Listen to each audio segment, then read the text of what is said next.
I'm Coulter, and I'm a VTuber. But that's not important. What is important is Pokemon. I'm nuzlocking every region and every generation with a different twist for each generation. This time, we're doing the Kanto region in Generation 1. The twist for this generation is... there is no twist. We're doing everything old school, that's right. That means no rare candies, no speed-ups, and hours of grinding. Yep, we're doing it like they did back in 1998, even though Nuzlocke didn't exist back then. I stream every single one of my runs live on my Twitch channel, so be sure to drop me a follow there if you want to catch my suffering live and in stereo. So, without further ado, let's move on to the Nuzlocke! We last left off right before the SSN, where I was attempting to challenge every single trainer on board to get a little taste of that sweet, sweet EXP that we so desperately need. Because, as you can tell from live Coulter's cries for help, 9 hours in this game and we're 2 batches in! This is gonna take a long time. Yeah, it was taking a little bit of a toll on my heart and soul. So I did what any normal functioning human being would do in this situation and went right back into the ship and looked for a way to grind my Pokemon even harder so we can finally get to that level cap as quickly and as efficiently as possible, which as you can see is going to take quite a while. Yeah, oh my god, look at all of our mons, man. We have Hertzie at level 17. Hertzie at level 17 will carry us. Hertzie at level 17 will carry us, you know? Bonjour! Imagine seeing you here. Were you really invited? Yes! Yes, I was. Yes, I was invited, you little rat! The rival battle on the SSN wasn't that big of a challenge. I had the perfect answers for each one of his Pokemon. Obviously, Pikachu for Spearow, Raticate for both his Rattata and Sandshrew because Hyper Fang is absolutely busted, and Nidoking with Double Kick to take care of his Eevee. So after sweeping through his team with my lovely, lovely Pokemon, we said goodbye to our rival and went straight through the SSN. Goodbye, rat! Goodbye, rat! Rub, rub, rub! Rub-a-dub-dub! In my tub! Here's our first big problem. Who can learn Cut and who can we teach it to? These are the things that are causing me to take 9 hours to get 2 badges. Jesus. Calm down, Coulter Yukami. Stop it. After defeating our rival and helping the poor seasick old captain on the ship, we managed to get Cut, and I decided this is the perfect time to teach it to my Sandshrew, who has perfect claws for cutting. Following that, I decided to go out and get some fresh air, only to get so rudely interrupted by a couple of sailors who seemed to really want to fight some 10-year-old kid on a random cruise ship. But hey, if Pokemon decides to throw me some EXP, I'm gonna be here to take it. We breezed through every single one of the sailor battles with absolute authority. So while we watch me destroy some kids in the background, let me tell you exactly about what my mental state is like after 9 hours of mindless grinding. It's not good, alright? I stay awake late at night hoping that Pokemon Yellow is gonna throw me a little scrap of EXP. That maybe there's an extra trainer that I didn't see so we can get to the level cap a little bit faster. But it's okay. I digress. We say goodbye to the SSN and make our way back to the Vermilion City Gym to make our challenge known to Lieutenant Surge, the Lightning American himself. Let's see if the Lightning American can handle some poor little kid from Pallet Town. But before that, let's peacefully watch the SSN disappear from the screen. And it's gone. Alright, I guess that means we can go now. Before continuing my conquest of the Kanto region, I decided there's one thing more important than becoming the best Pokemon champion in the entire region. Then defeating the Lightning American himself, I decided I need to get a bicycle. For some reason, this bicycle is worth 10 million Pokédollars. I didn't count. Don't quote me on that. But I give the guy the bike voucher that I got from the Pokemon fan club dude in the city before, and I decided it's time for me to get some wheels. And I love how I can't register my bicycle. So I just have to open it and use it every single time. Oh, this is so much better! With our newly acquired set of wheels, I rode around Vermilion City with happiness in my heart and a smile on my face, because for the very first time in about 9 hours, I wasn't walking at the speed of a mildly annoyed tortoise. I dilly-dally around the gym for a little bit, deciding if I truly am ready to take on this challenge, but a true Pokemon trainer who wants to become the champion doesn't doubt in himself or his Pokemon. So I decide maybe it's about time for me to go in and challenge a few of Lieutenant Surge's cadets. Say hi to the guy. Yo, champ in the making. That's me. That's me. Lieutenant Surge is a nickname. People refer to him as the Lightning American. I want to be the Lightning American. This is no place for kids. Well, I'll show you. I'll show you who's the kid in this encounter, sir. I make my way through the gauntlet of cadets with relative ease thanks to my level 23 Sandslash that had to learn Dig via TM because for some godforsaken reason, Sandslash doesn't learn a single ground-type stab move in Generation 1. But that's okay. Far be it from me to question the decisions of Big Pikachu. Lexi the Sandslash takes this opportunity to show off why she is the absolute GOAT by taking out Voltorb after Voltorb after Voltorb with relative ease, only taking a Sonic Boom for her troubles. Only until...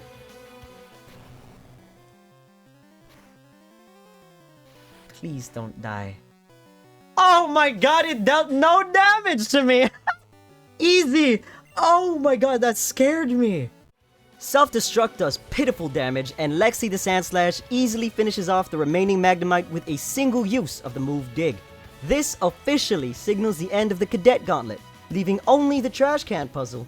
And the Lightning American himself standing in the way of us receiving the coveted Thunder Badge and the TM for Thunderbolt.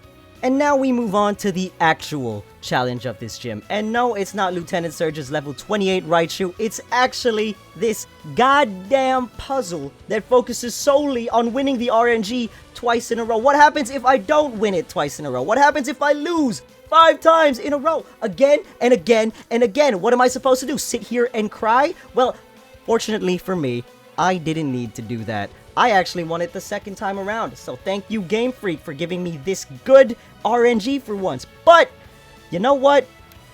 Screw you Game Freak for making me go through this every single time I go through a Generation 1 game. Now that you've heard that rant, here's a rant on why I hate trade evolutions. To say you have no friends? I don't. What happens if you're like me and you have no friends, right? How am I supposed to trade with people when you have no friends? Okay? I can't trade with people because I don't have friends. Okay? Okay? I don't like trade evos because I can't use Pokemon because I'm a lonely mother. You feel me? So, yeah, I didn't have Gengar. What am I supposed to do about that? Before challenging the Lightning American himself, I realized that maybe my Sandslash was a little bit underleveled. Yeah, maybe 3 or 4 levels below the level cap, which is not ideal. So I decided it's time to do what we do best and go out into the wild and grind against some wild Pokemon. That's right, it's time to slaughter the local Rattata, maybe Pidgey, maybe Abra, maybe Jigglypuff population, all for the sake of a stronger Sandslash. And as I was grinding, I realized maybe the grinding took a little bit of a toll on my mental health for some reason. I've reached a level of enlightenment that I didn't think was possible before I started this Nuzlocke. Oh, imagine. Alright, it's time. Sandslash has to go through this guy. Come on, Lieutenant Surge. Come on, Lightning American. Show me what you got. Take a look at that. A pint-sized challenger. You got big and brassy nerves to take me on with your puny power. A Pokemon battle is war. I'll show you, civilian. Brother, I'll shock you into surrender. Love me, my war veteran, threatening to shock me, a civilian child, into surrendering. After all that talk, Lieutenant Surge turned out to be an absolute bum. He only managed to get off 1 move, and guess what? I was underground, so he couldn't hit me. So, the battle ended up... well, I'll just let you watch. I'm okay with that. I fear I may have been too scared of Mr. Surge over here. And yeah, that was that. Surge was defeated with 1 use of the move Dig, and, well, we got our Thunder Badge. Thank you, Lightning American, for being such a pushover. The Thunder Badge cranks up your Pokemon speed. It also lets your Pokemon fly anytime, kid. You're special, kid. Take this. What is TM24? Find out. Thunderbolt! Give me that shit. Give me that. Let me teach it to Pikachu. Let's get rid of Thundershock because we don't need Thundershock now that we have Thunderbolt, you know? Long Sandshrew. Indeed. Next gym is Celadon City's Erica, which means Pikachu is going to be a little bit fucked. Lexi's also going to be a little bit fucked. We don't have a fire type. So we just have to hope that Ado can chew through him. You heard Live Coulter. It's about time for us to leave that bum Lieutenant Surge behind and make our way down to Celadon City to challenge Erica. But before all that, we've got a couple things to do. We've got a bunch of trainers to beat, a couple of encounters to go through, we've got Rock Tunnel to navigate through, we've got the Pokemon Tower, Lavender Town, and maybe a rival battle in front of one of his dead Pokemon's gravestones. I don't know, you tell me what happened to his Raticate.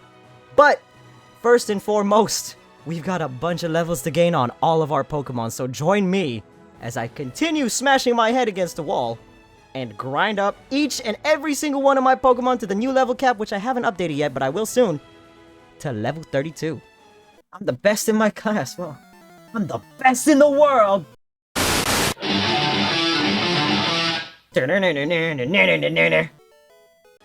I'm sorry, I had to keep that in. I thought it was kind of funny. I mean, what can I say? I like wrestling. Anyway, I realized we had a lot of time on our hands, and I decided to use that time to check back in on our lovely friend, the Jigglypuff, that we left back in the daycare a couple of videos back. And the lovely man at the daycare told me it grew 18 levels. That's great! Which means, should anything ever happen to our lovely, lovely Pokemon, which, by the way, I will never allow to happen because I guaranteed less than 10 casualties for our very first Pokemon Nuzlocke ever, we've got a backup to go to. But, I promise you, you won't ever see anything bad happen to our Pokemon. You've got the Coulter Iakami Campfire Promise. I guarantee it. Not much else happened after this. We just sort of went through every single trainer that we could find so we can get a little bit of XP, so we can get even closer to the new level cap of 32, which, by the way, I promise it updates later on in the video. I just forgot to do it on stream, but I remembered later on, so don't worry about that. We'll get there. What followed was an hour-long grind of constantly battling trainers, wild Pokemon, and maybe my own demons in the process of attempting to get even close, slightly close, to the new level cap of 32. In the end, after that hour, which we heavily cut and sped up here, by the way, that you're seeing in the background, we didn't even get close. I mean, we got Patrick the Nidoking to level 26, almost to level 27, but in the end, the monotony of the grind got to me, and I decided, hey, I needed to do something else. So what I decided to do was go through Diglett Tunnel and attempt to find the Flash TM, which took an embarrassingly long time, by the way. It's ended up taking like 45 minutes of searching up guides and asking my chat. Did I tell you guys I'm not very knowledgeable at Pokemon? I received the HM Flash from Professor Oak's aid after showing him that I did indeed catch 10 different kinds of Pokemon. Thank you, Pokemon Yellow, for giving us 10 different encounters before this, otherwise that would be a little bit of an issue. I then teach Flash to my Drowsy named Toast, because I don't need my Drowsy to be pounding anything, thank you very much. After that, I continued feeling the need to break up the monotony of the grind and decided to dilly-dally a little bit outside of this house and collect every single item that we can get. Because with my lack of knowledge and my severe lack of skill, I decided that we needed all the help that we can get. I realized I didn't have enough space in my bag, so I decided to just teach my rat how to use Bubble Beam because we don't have a water type. Thank you, I will take my Nobel Prize later. Equipped with my Bubble Beam rat, I decided to take the next logical step and run straight through Diglett Cave to slaughter the local Diglett and Dugtrio population to get a little bit more XP, because like I said, any XP is good XP. Following that though, I decided it was time for another display of my embarrassing lack of Pokemon knowledge. On stream decided that they wanted to be the next Pokemon, so me, being a good streamer, decided to go for our next encounter in Route 9.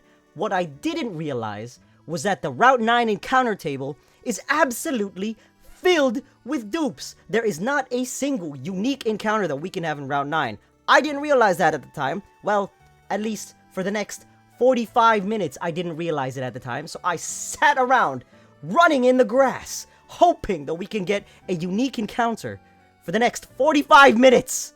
I should really start doing my research. Anyway, you can sit here and enjoy me realize this in real time, 45 minutes after I started. Are they all dupes? Is there nothing else we can get? Oh, this is mildly depressing. We're good. Let's save our file here. 11 hours! Lucky number 1111 though. All right. That is it for this session. That is it for today. Don't forget to like, subscribe, and follow me on Twitch. Drop a comment if you enjoyed, or drop a comment if you didn't. I guess, you know what? That's it. Goodbye.